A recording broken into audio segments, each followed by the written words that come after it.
In Lagos, the city of endless energy, wealth, and ambition, Mr. and Mrs. Dami were the epitome of success. Their love story was one many envied, a partnership built on trust, prayer, and mutual respect.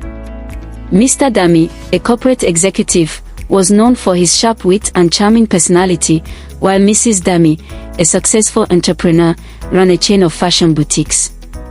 Their home was a luxurious mansion in a gated estate, complete with state-of-the-art furnishings and a lush garden that could rival any park. Their only challenge was their demanding schedules. Long hours at work left them little time to manage household affairs. While they had no children yet, they wanted their home to remain in perfect order, so they decided to hire a live-in house help. After a series of interviews, they chose Niniola, a young woman from Ogun State who came with glowing recommendations. From the moment Niniola arrived, she seemed like a blessing. She was neat, soft-spoken, and diligent. She worked tirelessly, cleaning every nook and cranny of the house, ensuring the kitchen sparkled, and preparing delicious meals. "She's such a hard worker," Mrs. Dami told her husband one evening over dinner. "I think we made the right choice." "She seems nice," Mr. Dami agreed, though he paid little attention to her. For him, Niniola was simply an employee doing her job. But Niniola had other plans. As weeks passed, Niniola began to envy the life of her employers. She marveled at the designer clothes in Mrs. Dami's wardrobe, the elegant jewelry she wore, and the loving way Mr. Dami treated his wife. The more she observed them, the more discontent she became with her own life. "Why can't this be mine?" she thought bitterly. Niniola devised a sinister plan to seduce Mr. Dami and make him fall for her. She envisioned a life where she replaced Mrs. Dami, living in luxury and enjoying all the privileges of being the madam of the house. Niniola started by altering her appearance. She wore tight-fitting clothes around the house, intentionally bending over in suggestive ways while cleaning. She found excuses to linger in the living room whenever Mr. Dami was home, offering him tea or snacks with an overly sweet smile. "Thank you, Niniola," he would say, always polite but uninterested. Still, she persisted. She complimented his looks, saying things like, "Oga, you look very handsome today. Madam is lucky to have you." Mr. Dami would laugh awkwardly, brushing off her comments.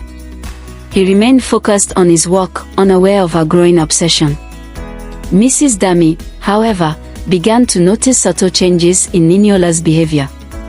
She observed how Niniola dressed when her husband was home, how she lingered too long when serving him, and how she seemed to light up whenever he spoke to her. One evening, as she prepared to leave for a business meeting, she caught a glimpse of Niniola glancing at her husband with an intensity that made her stomach churn. "God, please give me wisdom," she prayed silently. Determined to protect her marriage, Mrs. Dami decided to monitor Niniola more closely. One fateful evening, Mrs. Dami returned home earlier than planned. As she entered the living room, she heard laughter coming from the kitchen. Quietly, she approached and peeked inside. Niniola was standing too close to Mr. Dami, laughing at something he said while placing her hand lightly on his arm. Mr. Dami, visibly uncomfortable, stepped back and excused himself, heading upstairs. Fuming, Mrs. Dami confronted Niniola later that night. "Niniola," she said calmly, "do you think it's appropriate to behave that way around my husband?" "Madam, I don't know what you're talking about," Niniola replied, feigning innocence. But Mrs. Dami wasn't convinced. The next day, while Niniola was out to get something at the supermarket down the estate, Mrs. Dami went into Niniola's room. Looking around the room, she stumbled upon a small notebook tucked under the pillow.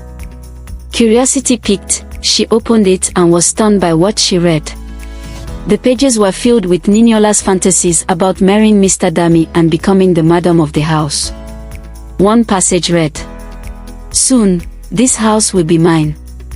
I'll make sure of it." Heart pounding, Mrs. Dami took the notebook to her husband. "Look at this," she said, handing it to him. Mr. Dami read the entries, his face darkening with anger. "This is unacceptable," he said. "I'll talk to her immediately." But Mrs. Dami stopped him. "No, let's handle this carefully. I have a plan." The following morning, Mrs. Dami called Niniola into her study. She sat behind her desk, her expression calm but authoritative. "Niniola," she began, "I gave you a chance to work here because I believed you were trustworthy. But you've betrayed my trust in the worst way." "Madam, I don't understand," Niniola stammered. Mrs. Dami placed the notebook on the desk. "Explain this." Niniola's face turned pale. She dropped to her knees, tears streaming down her face. "Madam, please forgive me. I was only writing my thoughts. I didn't mean any harm." "You didn't mean any harm," Mrs. Dami said, her voice rising. "You've been trying to destroy my marriage." Niniola sobbed, begging for another chance, but Mrs. Dami was resolute. "Pack your things and leave. You have until the end of the day." As Niniola left the house in shame, Mr. and Mrs. Dami felt a mix of relief and gratitude. "We can't allow anyone to come between us," Mrs. Dami said, holding her husband's hand. "I'm sorry I didn't notice sooner," Mr. Dami replied. "But I'm proud of how you handled this." From that day forward, they decided to be more careful about whom they allowed into their home. They also took steps to spend more time together, despite their busy schedules, strengthening their bond even further. The ordeal became a lesson in vigilance and the power of prayer. Mr. and Mrs. Dami emerged stronger, ready to face the future together, knowing they could overcome any challenge as long as they stood united.